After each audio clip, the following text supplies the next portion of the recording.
The evening Serena asked me for a pause was the same evening I had a table booked at Canoe. I had the receipt for our condo deposit folded inside my jacket pocket. The unit on Adelaide Street, the one with the exposed brick, and the view of the lake. She had fallen in love with on the very first viewing. We had saved for 2 years for that deposit. We had argued over paint colors, and measured every room twice, and debated whether a Juliet balcony counted as an actual balcony. I had planned to slide the receipt across the table over dinner, and watch her face when she realized we had actually done it. That we were actually starting. Instead, she was sitting on the edge of the couch when I got home, still in her coat, as though she had not been able to bring herself to fully arrive. "Sean," she said. Something about the way she said my name made the room feel different. "Yeah?" She looked at her hands. She had this habit of pressing her thumbnail into the pad of her opposite thumb when she was nervous. She was doing it now, hard enough that I could see the skin go white. "I need to say something, and I need you to hear me out before you react." I sat down across from her. "Okay." She looked up. Quentin reached out to me.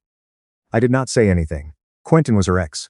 They had dated for 2 years before she and I met. She had told me it ended mutually. Mutually. That word had never quite sat right with me. But I had let it go because 4 years will do that. 4 years and an engagement and a condo deposit and a wedding date. And 2 families who had already started referring to us as one unit. "He wants to try again," she said. The room went very quiet. I held completely still. "How long have you been talking to him?" "A few weeks." I looked at her. "A few weeks." She nodded. I pressed my palms flat against my thighs. "And what exactly are you telling me right now?" She took a breath. "I think I need time to figure out what I actually feel." Time. I almost repeated the word out loud just to hear how it sounded. "We are getting married in April." "I know." "We put a deposit down on the church last month." "I know." "Your parents already booked their flights from Halifax." "Sean." I stopped her. "I want to make sure I understand what you are saying. You want to pause our engagement so you can spend time with your ex." She flinched. "I want to understand my feelings before I make a commitment I cannot take back." And then she said the sentence I would never unhear. "If things with Quentin don't work out, I would want to come back to us." I sat with that for a moment. Actually sat with it. Turned it over the way you turn over something sharp you have just found in your pocket. Trying to understand exactly what you are holding. "Come back." She nodded. As if I were a position she could resign from, and reapply for depending on the market. I stood up. "No," I said. She blinked. "What?" "No. Sean, I am not asking you to." "Yes, you are.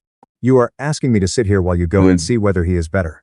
And if he is not, you would like to return and continue planning our wedding. As though this conversation never happened. That is not fair." I almost laughed. I almost laughed at the idea of her using the word fair. I looked at her directly. "I am not going to do that."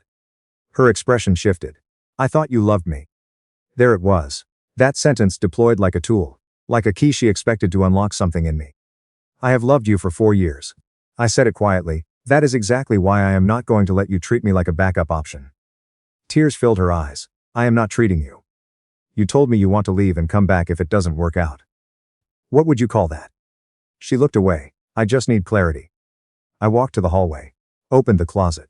Pulled her overnight bag from the top shelf. And carried it to the living room and set it down at her feet. The look on her face was something I had never seen before. Not anger. Not guilt. Something closer to shock. The specific shock of a person who has just discovered that the thing they assumed was permanent is not. "You are asking me to leave, right now?" "You asked for space. I am giving you space." "I did not mean." "I know what you meant." I said it calmly. "You meant you would leave at your own pace, on your own terms, and I would wait. That is not going to happen." She stood slowly. Her voice went small. "Where am I supposed to go?" "Quentin's. I would imagine." She pressed her lips together. For a long moment she did not move. Then she reached down and picked up the bag. She went to the bedroom. I heard drawers. The closet. The sound of her doing quickly what she had probably been rehearsing in her head for weeks. That thought was worse than anything she had said out loud. I went to the kitchen. I stood at the counter and looked at the tile backsplash. We had picked out together at the Home Depot on Front Street. The small hexagon kind. The ones she had looked at for 20 minutes before deciding they were the right ones. I had stood beside her the whole time. When she came back out, the bag was full, and she had changed into the gray wool coat she bought last winter in Banff. She had worn it every day, for a week after we got home. Because she said it still smelled like the mountains. She stopped at the door. "I will be at my sister's," she said.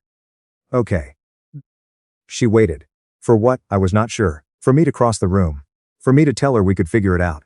For me to be the kind of man who absorbs this and adjusts. I was not going to be that man. Not tonight. She left. The door closed behind her with a sound so small it felt wrong. Like the end of a 4-year relationship. Should have been louder than a soft click. I stood in the kitchen for a long time. Then I pulled the deposit receipt for the condo on Adelaide Street from my jacket pocket, looked at it, and set it on the counter. Then I called the venue coordinator at the church.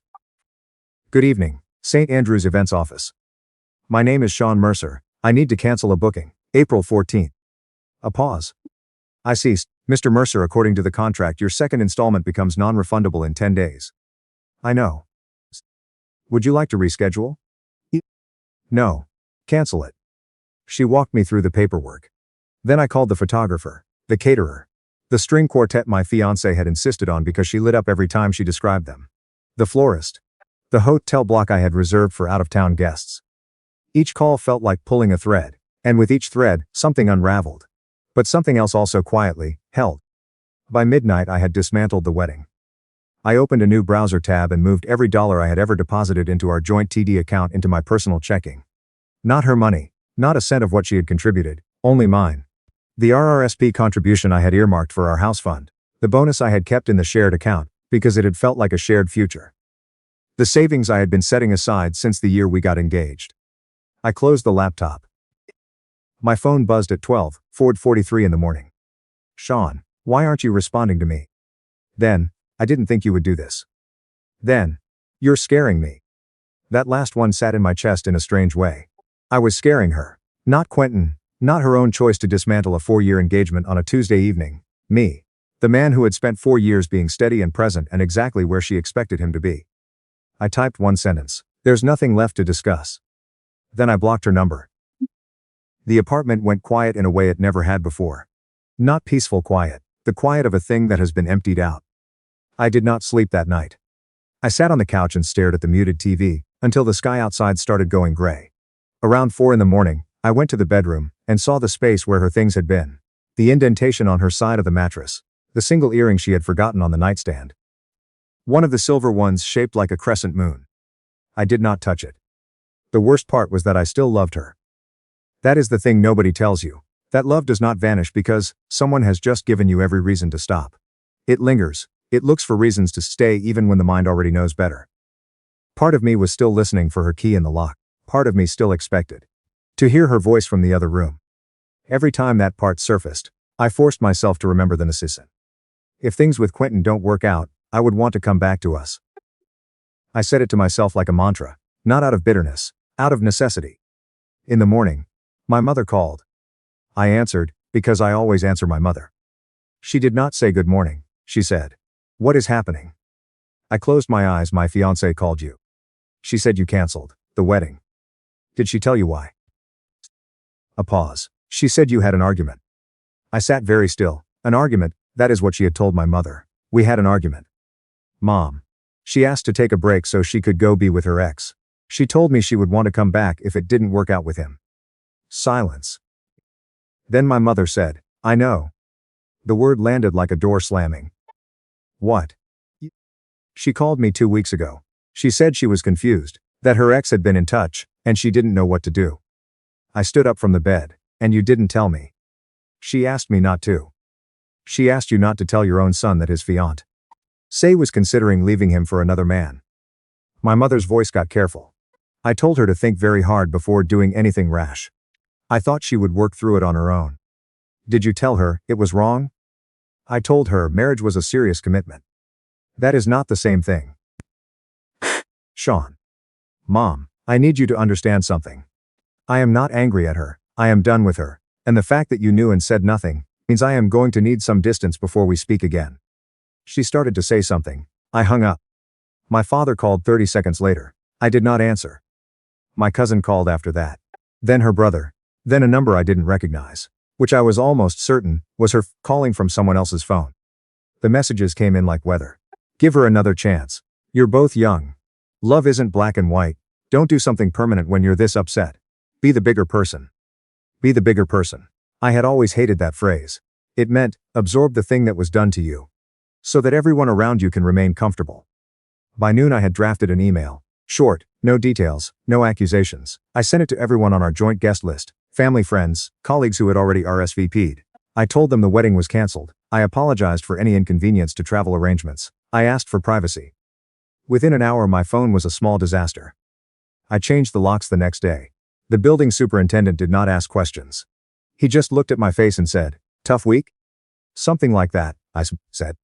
He nodded and got to work. When he finished he said, "My first wife left me for a guy she met at a curling league. Didn't see it coming either." I almost smiled. "Sorry to hear that." He shrugged. "She ended up breaking her wrist at provincials. I'm over it." I actually laughed. It felt like using a muscle I had forgotten existed. That afternoon I packed her things. Carefully. I folded everything. Wrapped her framed prints in paper. Packed the small collection of novels she kept on the nightstand. The clay mug she'd made at a pottery class on Ossington and been so proud of. The throw blanket from her grandmother. I kept nothing that was hers. I wanted nothing left that would ask me to remember. By 4 in the afternoon, there were 7 boxes stacked by the door.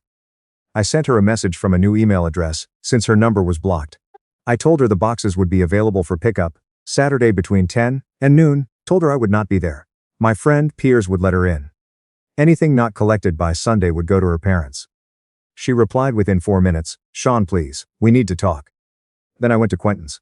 "Are you happy now?" I stared at that message for a long time. She had gone to Quentin's, and somehow she wanted that fact to land at my feet. As if the suitcase had carried itself. As if my refusal to wait had propelled her across the city into another man's apartment. As if this entire situation was a consequence of my choices rather than hers. I closed the laptop. Saturday came. I left the building at 9 and walked the path. Piers had the key. Piers had been my closest friend since our first year at Ryerson, the kind of person who does not offer opinions unless asked for them. And when you do ask, he is usually right. When I had told him what happened he hadn't said much. Just good. Let her sort herself out. He called me at them, noon. "She's gone." "Good. How was it?" Pause. "She brought him." I stopped walking. "Quentin came to the apartment?" "Yeah, he came inside." Something sharp moved through my chest. "What did he do?" Piers exhaled, acted like he was doing a walkthrough. Kept saying things like, "Wow, this is a lot to carry, hope Sean gets some support through this." Despite everything, a dark sort of amusement turned over in my chest. "What did you say?" I told him the only person who seemed to need support was a 34-year-old man who drove across town to carry boxes for a woman who wasn't actually his girlfriend yet. I stood in the middle of the underground concourse, people moving around me in every direction, and I laughed. A real one. Loud enough that a woman in a parka glanced sideways at me. "Thank you," I said. "She looked rough," Piers said, quieter now. "Not physically, just like she thought you'd be there." She was wrong. Sat? Yeah. We hung up. I stood there for a moment. Quentin had been in my apartment. Had walked through rooms I paid for. Had probably felt like he had won something. But he had not taken my life. He had taken a woman willing to leave it. That was not a victory. That was just what it was. The weeks after became a strange kind of routine. I went to work, I came home, I ate when I remembered. I ran the waterfront trail in the mornings before it got too cold. Even on the gray November days when the lake looked like poured concrete. I went to sleep too late and woke up too early. I threw myself into work. I was a estimator-size civil engineering firm in the financial district, and for years I had been steady but not exceptional. The kind of employee people relied on and then forgot to mention when advancement came up. That changed in the months after she left. Pain has a way of burning off everything non-essential. I stopped leaving at 5. I started taking on the files no one else wanted. I submitted a competitive bid for a transit infrastructure project to saga that everyone at the firm considered too complex to win. We won. My director, Margaret, a woman who had been running projects since before I finished university, called me into her office one afternoon and closed the door. She said, "I don't know what changed for you this fall, but don't stop." She offered me a senior project lead role, significant raise. I said yes before I sat down. On the way home I almost texted her to share the news. Habit is extraordinary in its stubbornness.